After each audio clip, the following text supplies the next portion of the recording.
nice to be liked.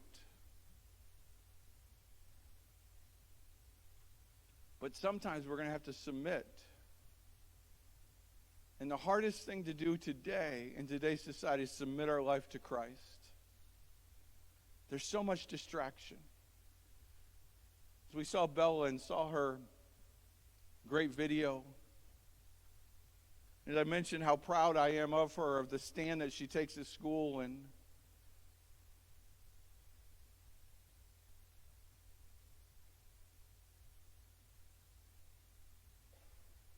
it's hard to take a stand because you're going against the wave that's happening today.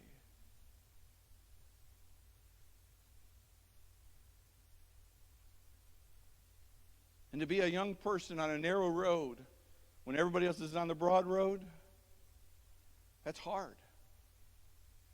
That's tough. We that are older and set in our ways, it's like, it doesn't matter.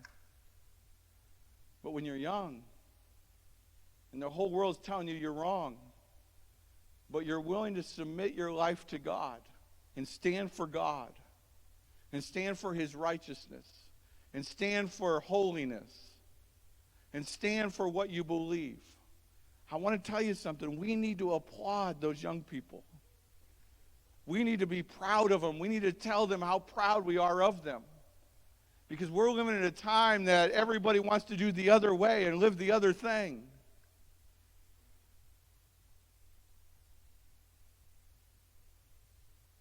Listen, we're living in a society that it's more popular to be a transgressor than it is to be a Christian.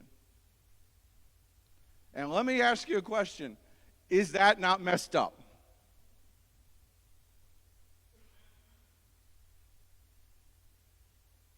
It's messed up. It's messed up. You say, but Pastor, you can't say those things today. It's messed up.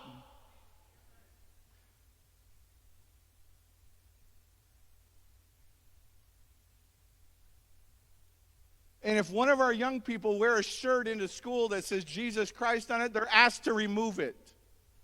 But you can dress like a girl or dress like a boy, and that's okay. And we're gonna give you your own bathroom, and we're gonna put you on the fanfare. You get to do whatever you want to do, but you put a shirt of Jesus on, and you have to go and get that changed. There's something wrong. There's something messed up. We're submitting to the wrong God.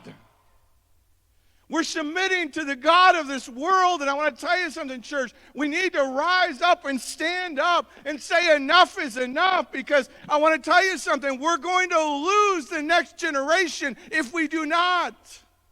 You're going to lose your own soul if you do not. And I don't care if you agree or disagree with me. It doesn't matter, see, because you say, I know I'm on the right side. You know how I know I'm on the right side? Because I know what the Word of God says. And I stand on the Word. I don't care that the world says that this is old and it doesn't matter and it's not real. I stand on what the Word of God says, and I will not be ashamed of the Word of God or preach the Word of God or say the Word of God. You say, well, that's going to lead to this last week in Nashville, shooting. The news media is making a bigger deal about us lifting up the shooter than we are of those 6 people that died. And you can't say anything about them. I'll say it. It's demonic. It comes from the pits of hell. It's a lie from the pit of hell.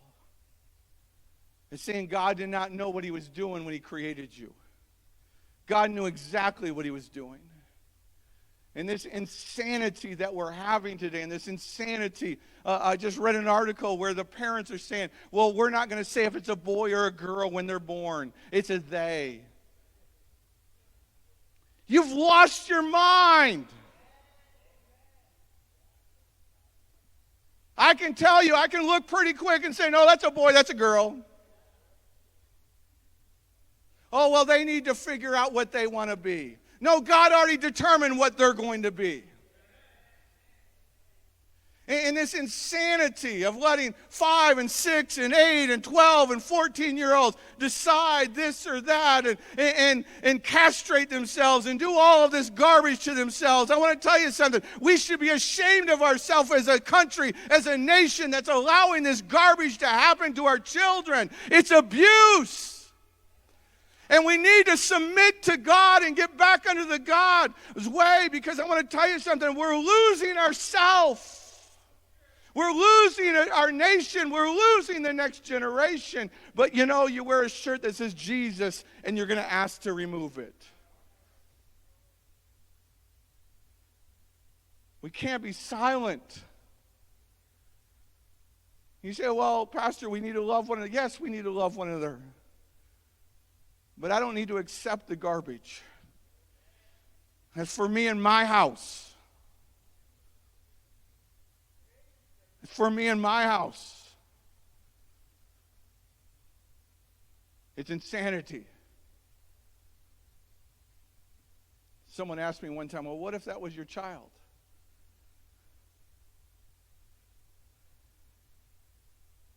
I would call the elders of the church. I'd call the prayer team. And we would anoint with oil. And we'd pray over. And we'd bind that spirit, because it's a spirit. It's a wrong spirit. And we wrestle not against flesh and blood, but against principalities and powers of the air. And if that spirit didn't go, then we're going to fast. And we're going to fast until we see that evil spirit go. I know it's not popular. You say, Pastor, you're going to get yourself in trouble. Then I love what my mom says. My mom tells me all the time, she goes, you know, if something ever happened, I could take care of it for you, because I'm 77, 78 years old, and I'll go to prison and have my 3 meals a day and read my books and watch my TV. But sooner or later, we got to stand for something, because we're falling for everything. We're going to have to submit to something. You're either going to submit to God in His ways, or you're going to submit to the world in their ways. There is no in between. There is no walking the line. There is no middle ground. It's time to submit to God. Submit to His Word and what His Word says. Not just part of it, but all of it.